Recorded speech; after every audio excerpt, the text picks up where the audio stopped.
tampil beda ya. Kenapa mesti tampil beda? Beda. Dalam keseharian Mbak Ridi sudah menyampaikan, kita setiap hari saja bosan ya kalau kita tidak tampil beda, kalau itu saja.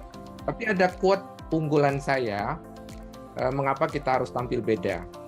Jika semuanya sama, maka yang murah yang menang.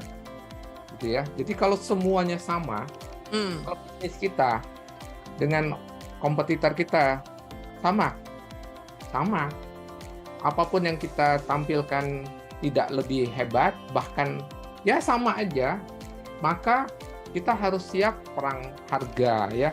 Dari quote tadi, jika semuanya sama, maka yang murah yang menang. Karena kalau Anda sama, Anda harus siap perang harga. Kenapa? Jika semuanya sama, maka yang murah yang menang. Itu sudah pakemnya ya, sudah hukum alam. Apa Mbak Rini? Hukum alam. Ya, sudah seperti hukum ya, seperti law. Jika tidak ada yang beda, maka yang murah yang menang ya. Orang akan beralih ke mana yang murah gitu ya.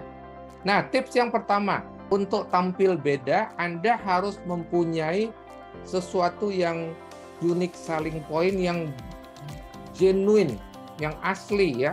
Sesuatu yang dari bisnismu yang berbeda. Ya, bisnis apapun ada bedanya nggak? Yang genuine, asli berbeda gitu ya. Kalau kita sama-sama jual roti, nah keunggulan roti kita apa? Unique selling point atau USP-nya apa? Kalau Mbak Riri ini punya hotel, unique selling point hotel Mbak Riri apa? Ya, harus cari genuine unique selling point. Ya, itu tips yang pertama. Lalu, bisnis kita apapun kan kita akan menjalankan bisnis kita. Nah, do business differently ya. Lihat kompetitor kita ngapain. Kalau kita sama-sama di retail. Retailnya retail apa dulu nih? Retailnya grocery, sama-sama jual bahan kebutuhan pokok. Cari yang sama ya, yang disebut kompetitor yang sama ya. Contoh grocery lawan grocery. Kalau Anda bisnisnya fashion, pergilah ke kompetitor Anda yang fashion. Kalau Anda baby shop, lihatlah kompetitormu yang baby shop ya. Jadi lihat apa yang dikerjakan oleh kompetitormu, Anda bisa lakukan berbeda.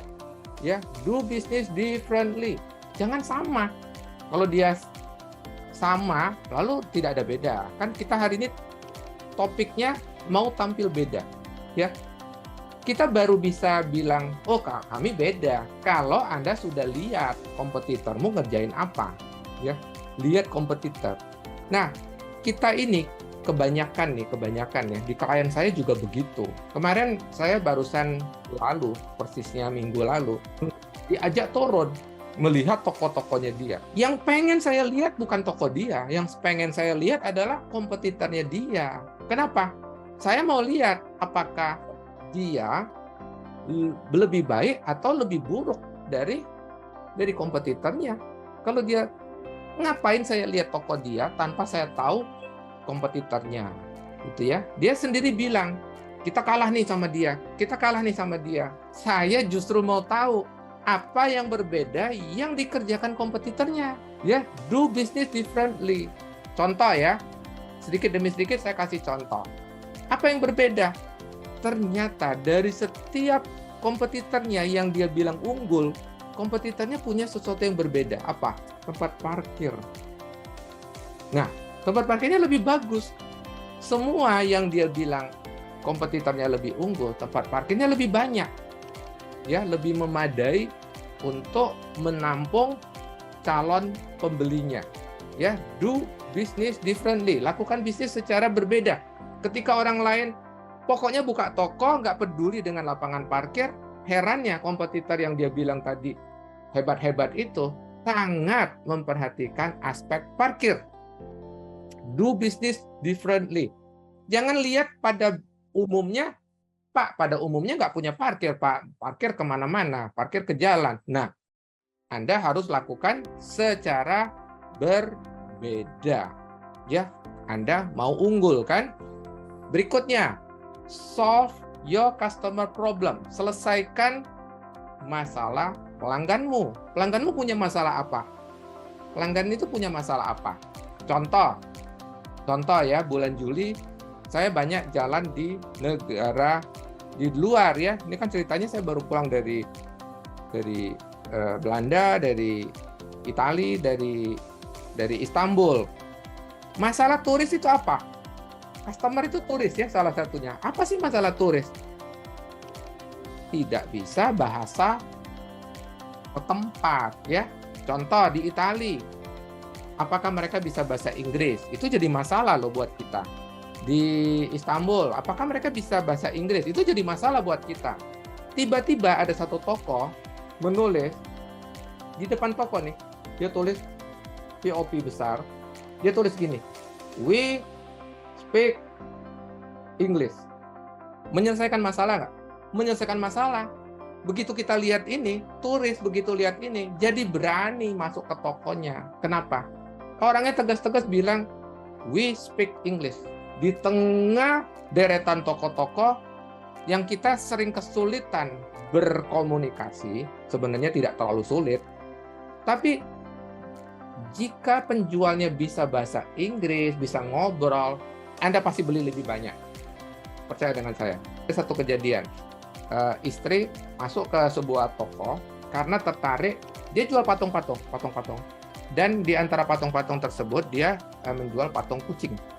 Ketika dia mulai masuk, diajak bicara, dan penjual bisa berbahasa Inggris dengan lancar. Ngobrolnya lebih enak, lebih panjang lebar, dan hampir pasti terjadi penjualan. Begitu juga pada saat mengunjungi ada satu tempat yang jual di daerah Venice, itu ada satu tempat namanya Murano. Murano sangat terkenal dengan kerajinan gelas kacanya itu. Kita bolak-balik masuk ke toko orang, di situ terlihat sekali ketika pelanggan datang, Anda tidak ngobrol karena Anda memiliki keterbatasan, karena ini turis, Anda tidak bisa bahasa Inggris, jadi tidak berani ngomong kan? Tidak berani ngomong, turis masuk, keluar lagi. Tetapi di tempat di mana penjaganya mengajak bicara, bisa bahasa Inggris, jadi transaksi. Ya, terjadi transaksi. Solve your customer problem. Bahkan ada satu toko dengan tegas bilang, we speak English. Itu menolong banyak. Itu yang membuat dia tampil beda di antara deretan toko-toko yang ada. Dia tegas bilang, kita berbahasa Inggris. Gitu ya. Berikut, yang keempat, don't